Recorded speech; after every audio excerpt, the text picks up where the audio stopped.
참 예수님, 오늘은 2월 20일 연중 제7주간 월요일입니다.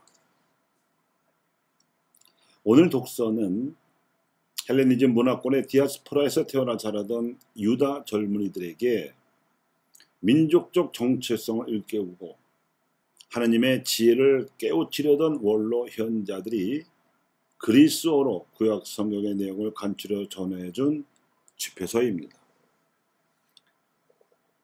그 핵심이 오늘 독서에 이렇게 나와 있었습니다. 지혜의 근원은 하늘에 계신 하느님의 말씀이며 지혜의 길은 영원한 계명이다. 그런가 하면 오늘 복음은 예수님께서 타볼산에서 내려오신 직후에 벌어진 에피소드를 들려주었습니다. 군중이 모두 예수님을 보고는 몹시 놀라며 달려와 인사했다는 것인데, 아마도 타볼산에서 거룩하게 변화되셨던 예수님의 얼굴에서 빛나는 광채가 아직 남아 있어서였을 것이고, 그리고 벙어리형, 귀머거리형이 들린 아이를 제대로 고쳐주실 분이 비로소 나타나셔서였을 것입니다.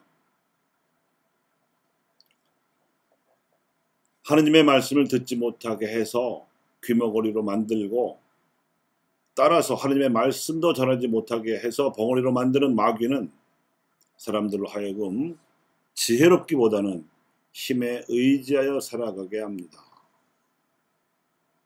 영국과 미국도 서방연합국들의 강압 외교로 아랍 진영의 반대를 무릅쓰고 원주민을 몰아내어서 1947년에 억지로 세운 이스라엘 공화국은 70여 년이 넘은 지금까지 원주민들과는 물론 아랍 국가들과도 전쟁 상태를 유지하고 있으며, 이 과정에서 발생한 다수의 난민이 많이 있습니다.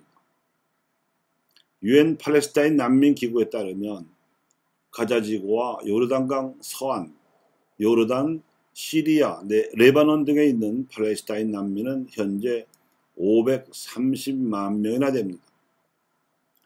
공화국을 세워 독립한 유다인들은 2000년 동안 나라 없이 전 세계를 떠돌아다니며 반유다주의 광풍에 시달리다가 드디어 옛 고향 땅을 되찾았다고 기뻐했지만, 역시 2000년 동안 그 땅에 살던 원주민들은 졸지에 쫓겨난 대재앙 이후 제 땅에서 버림받은 고통 속에서 살아가고 있습니다. 심지어 그 옛날 아시리아 제국이 무자비하게 침공해서 파괴하고 살력을 저지르던 행태를 그대로 따라하면서 미국으로부터만 비호를 받는 가운데 아랍권의 적대 정책에 둘러싸여 불안하게 그지없는 나날을 보내고 있습니다. 이런 참담한 현실이 율법만 고수해온 유다인들의 처지입니다. 서로가 공존하는 지혜에 대해서 현재 유다인들은 귀가 멀고 입도 얼어붙은 신세로 살아가고 있다고 할 것입니다. 한편 하나님께서 선물로 주신 생명의 풍요로움을 만끽하면서 진리와 평화의 문화를 누려온 한민족은 어떠합니까?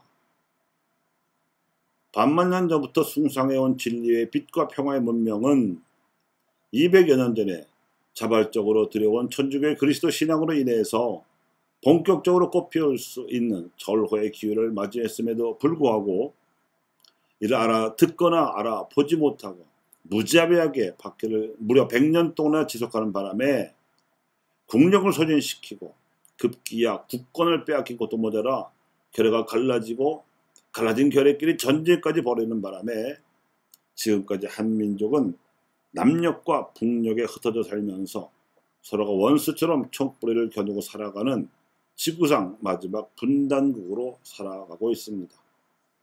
서로가 공존하는 지혜에 대해서 현재 한국인들은 귀가 멀고 입도 얼어붙기로는 유다인들보다 더 나을 것도 없는 처지로 살아가고 있다고 할 것입니다. 예수님께서는 이렇게 한탄하셨습니다. 믿음이 없는 세대야, 내가 언제까지 너희 곁에 있어야 하느냐? 내가 언제까지 너희를 참아 주어야 한단 말이냐? 이미 예수님께서는 원수를 사랑하라고 가르치셨고, 공생활의 헌신과 십자가 죽음의 희생으로 본을 보여주신 바 있습니다. 이 가르침과 모범 속에 담긴 하나님의 지혜만큼 유다인들과 한국인들 모두에게 절실히 필요한 말씀도 없습니다. 유다인들에게는 2000년 전에 쫓겨났지만 5000년 전에 자신들의 선조인 아브라함을 통해 주신 땅에서 하나님을 섬기며 살아가는 것이 최대의 목표일 것이고, 한국인들에게는 5000년 동안 하나의 결례로 살아온 한반도에서 결례가 화해하고 통합하는 것이 최대의 소원일 것입니다. 그리고 이에 대한 하나님의 지혜에 관해서는 보편 교회의 여망을 대변하는 교황청과 역대 교황님들께서 이미 분명한 메시지를 전해주신 바 있습니다. 그것은 무엇을 먹을까 입을까 걱정하지 말고 먼저 하나님께서 의롭게 여기시는 바를 구하라. 그러면 너희가 필요로 하는 것들은 선물로 얻어질 것이라고 가르치셨던 산상설계의 말씀에 이미 해답이 나와 있었던 지혜입니다. 따라서 가난한 아시아의 이웃들 돕는 일에 힘을 합쳐 나서면 그토록 소망스러운 한반도와 중동의 평화는 선물로 얻어질 것이라고 요한 바로 2세와 프란치스코 교황께서는 역설하신 바가 있습니다. 그렇게 오랫동안 하나님을 믿어왔고 고난 중에 각별한 돌보심을 받았으며 또한 세상 사람들이 하나님을 알아보게 하도록 부르심을 받고 있는 이 두 민족이 이제는 하나님의 지혜에 귀를 열고 입을 열어서 유다의 율법도 한국의 문화도 생명의 풍요로움을 위한 하나님의 지혜에 쓰여지게 해야 합니다. 이것이 한류의 복음화 과업입니다. 이를 위해서는 거품을 흘리고 이를 갈며 몸까지 뻣뻣해지던 그 아이에게 해주신 예수님의 말씀이 필요합니다. 벙어리 형, 귀머거리 영아 나가라.